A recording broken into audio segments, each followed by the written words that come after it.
Hi అండి, అందరికీ నమస్కారము. ఈ వీడియోలో పిల్లలకైతే ఆఫ్టర్నూన్ లంచ్ కాను ఈవినింగ్ స్నాక్స్కి రెసిపీస్ అయితే ఇలా స్లిప్స్లో అయితే రాసిచ్చాను. కర్రీస్ ఏమో తోటకూర పప్పు, మెంతికూర పప్పు అయితే రాసిచ్చాను. మెంతికూర పప్పు అయితే సెలెక్ట్ చేసుకున్నారు. ఈవినింగ్ స్నాక్స్ ఏమో చపాతీలను బోండాలు అయితే రాసిచ్చాను. చపాతీలు అయితే సెలెక్ట్ చేసుకున్నారు. ఇలా చేస్తుంటే కొంచెం ఇష్టంగా తింటున్నారని చెప్పి ఇంక నేను రోజు వీళ్ళు స్కూల్కి వెళ్ళే టైంలో ఇలా స్లిప్స్ అయితే రాసిస్తున్నాను. వాళ్ళు ఏదైనా స్లిప్ అయితే చూస్ చేసుకుంటున్నారు. మీరు ఈ స్లిప్ చూస్ చేసుకున్నారని చెప్తున్నాను. ఓకే అంటున్నారు. ఇక అదే ప్రిపేర్ చేసుకొని తీసుకువెళ్తున్నాను. అప్పుడైతే కొంచెం ఇష్టంగా తింటున్నారు. ఇంకా వాళ్ళు స్కూల్కి వెళ్ళిన తర్వాత ఇంక పని అయితే స్టార్ట్ చేస్తాను. నేను కూడా టిఫిన్ చేసేసి పని అయితే బిగించేసుకుంటాను. తర్వాత ఇదిగోండి ఇక్కడ రైస్ అయితే కడిగి పెట్టుకుంటున్నాను. ఇంకా ఇలా రైస్ అయితే కడిగి పెట్టేసేసుకుని కొంచెంసేపు అయితే రైస్ అయితే నేను ఒక హాఫ్ అన్ అవర్ అయితే నానబెట్టుకుంటాను. తర్వాత అయితే వండుకుంటాను. మా ఛానల్ని కొత్తగా ఎవరైనా చూస్తున్నట్టయితే సబ్స్క్రైబ్ చేసుకోండి, వీడియోకి లైక్ చేయండి. మీకు మంచి మంచి రెసిపీస్ అయితే నేను షేర్ చేస్తాను. తర్వాత ఇంక ఇక్కడ రైస్ అయితే తీసుకున్నాను. అంటే కింద కబోర్డ్లో అయితే పెట్టుకుంటాము రైస్ ఇంకా మేము వచ్చేసి సోనా మసూరి రైస్ ఉంటాయి కదా, అవి అయితే యూస్ చేస్తాము. అవి యూస్ చేస్తే మంచిదంట. షుగరు అవి త్వరగా రావంట. ఒకవేళ షుగర్ అది ఉన్నా కానీ కంట్రోల్లో ఉంటుందంట. సోనా మసూరి బియ్యమే వాడతాము. బీపీటీలు వాడేవాళ్ళం అంత ముందు.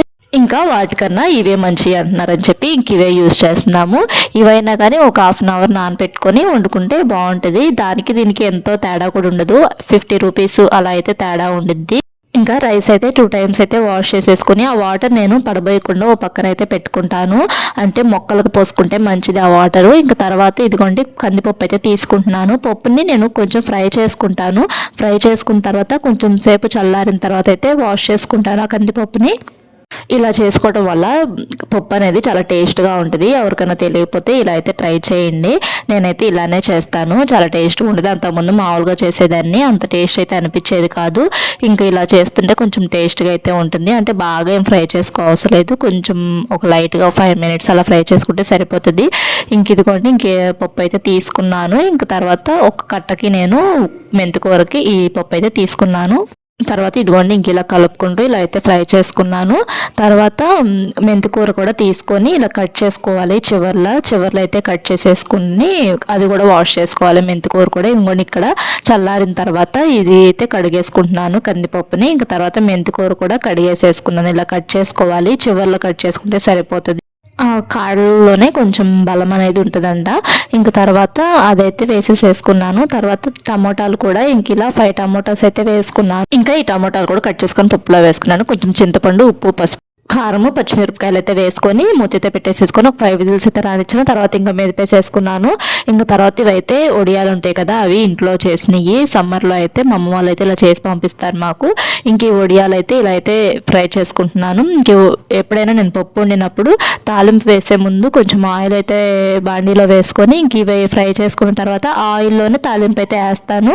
కొంచెం ఎక్కువ ఆయిల్ ఉంటే కొంచెం అయితే తీసేసుకొని పక్కన పెట్టుకొని కదమ ఆయిల్లో వేస్తాను. ఇంకా తర్వాత ఇదిగోండి తాలింపు అయితే వేస్తాను. తాలింపుకి ఓ పెద్దలపాయి, చిన్నులపాయ రెబ్బలు ఉంటాయి కదా, అవి ఒక 4-5 అయితే తీసుకున్నాను.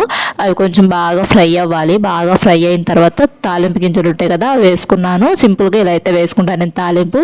కరివేపాకు ఉంటే కొంచెం వేస్తాను. నా దగ్గర కరివేపాకు లేదు, అందుకని చెప్పి వేయలేదు. తాలింపుని బాగా ఫ్రై చేసుకుంటేనే టేస్ట్ అయితే బాగుంటుంది. ఇంకా తర్వాత ఇదిగోండి తాలింపు వేసేసుకొని పప్పు అయితే ఒకసారి ఇలా అయితే కలిపేసేసుకున్నాను. ఇంకా కర్రీ అయితే అయిపోయింది. ఇంక ఇప్పుడు పిల్లల బాక్స్లోకి అయితే అన్నం అయితే పెట్టేసేయాలి. అన్నం కూడా ఉడికేసేసింది. ఇంకా ఆ రోజు బాబుకి అయితే మా అబ్బాయికి అయితే వ్యాక్సిన్ అయితే వేయించాము. స్కూల్కి వెళ్ళాడు. స్కూల్ నుంచి తీసుకువెళ్ళి వ్యాక్సిన్ అయితే వేయించుకొని తీసుకువచ్చాము. అంటే లంచ్ చేసిన తర్వాత లంచ్ అవర్ అయిపోయిన తర్వాత తీసుకువెళ్ళాము. వ్యాక్సిన్ వేయించుకొని తీసుకొచ్చాము. అంటే 5 ఇయర్స్ వ్యాక్సిన్ ఉంటుంది కదా, అది ఇప్పుడు అంతకుముందు 5 ఇయర్స్కి వేసేవాళ్ళంట. ఇప్పుడు అది 6 ఇయర్స్ వచ్చిన 6 మంత్స్ తర్వాత అయితే వేస్తారంట. ఎవరికైనా తెలియకపోతే తెలుసుకుంటారని చెప్పి చెప్తున్నాను. 6 ఇయర్స్ వచ్చిన 6 మంత్స్ తర్వాత అయితే వేస్తారంట ఆ వ్యాక్సిన్. ఇంకా మా అబ్బాయికి అయితే ఇప్పుడైతే వేయించాము. ఎప్పుడో వేయించాల్సింది 1 మంత్ 2 మంత్స్ బ్యాకే వేయించాల్సింది. ఇంకా అప్పుడు అబ్బాయికి బాగోలేదు, అపెండిక్స్ సర్జరీ చేశారు. ఇంక అందుకని చెప్పి ఇప్పుడైతే వేయించాము. ఇంకా తర్వాత ఇదిగోండి లంచ్ అయితే ప్రిపేర్ చేసేసాను కదా, లంచ్ బాక్స్లోకి అయితే పెట్టేసేసాను అన్నము. స్నాక్స్ ఏమో ఇలా బిస్కెట్స్ అయితే పెడుతున్నాను. అంటే 2కి ఆ టైంలో స్నాక్స్ అవర్ ఉంటుంది కదా, అప్పుడు ఆ బిస్కెట్స్ అయితే తింటారు. ఇంకా అన్నం కూడా కలిపేసేసాను, మూత పెట్టేసేసుకొని ఇంకా తీసుకెళ్ళాను. స్కూల్కి తీసుకువెళ్ళి లంచ్ తినిపించుకొని తీసుకొచ్చి వ్యాక్సిన్ అయితే వేయించాను. వ్యాక్సిన్ వేయించిన తర్వాత ఇంటి దగ్గరే ఉన్నాడు. 4కి ఆ టైంలో స్టడీ అయితే ఉంటుంది, అప్పుడు ఇంకా స్టడీకి అయితే పంపించాను. ఇంకా మధ్యాహ్నం నేను కూడా లంచ్ తినేసేసిన తర్వాత ఇదిగోండి ఇంక ఇక్కడ చపాతీ పిండి అయితే కలుపుకుంటున్నాను. ఈవినింగ్ స్నాక్స్కి చపాతీలు అయితే సెలెక్ట్ చేసుకున్నారు కదా, అందుకని చెప్పి చపాతీలు అయితే చేస్తున్నాను. కొంచెము ఫస్ట్ ఆయిల్ యాడ్ చేసుకోవాలి. కొంచెం ఆయిల్ యాడ్ చేసుకున్న తర్వాత పిండి అయితే వేసుకొని దాంట్లోకి ఉప్పును కొంచెం పంచదార కూడా వేసుకోవాలి. పంచదార వేసుకుంటే కొంచెము సాఫ్ట్గా అయితే ఉంటాయి చపాతీలు. ఇంక ఇలా అయితే బాగా కలిపేసేసుకోవాలి. కొంచెం కొంచెం వాటర్ అది యాడ్ చేసుకుంటూ కలుపుకోవాలి. వాటర్ ప్లేస్లో పాలు కూడా యాడ్ చేసుకొని కలుపుకోవచ్చు. నేను ఇంకా వాటర్ యాడ్ చేసుకొని కలుపుకున్నాను. ఫస్ట్ ఆయిల్ వేయడం వల్ల ఇలా స్మూత్గా అయితే ఉంటాయి చపాతీలు, బాగా కలుపుకోవడానికి కూడా ఈజీగా అయితే ఉంటుంది.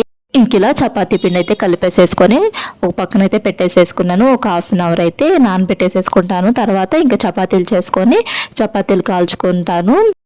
ఇంకా ఇదిగోండి ఇలా అయితే మొత్తం కలిపేసేసుకున్నాను. ఇంక తర్వాత ఇక మూత అయితే పెట్టేసేసుకోవాలి.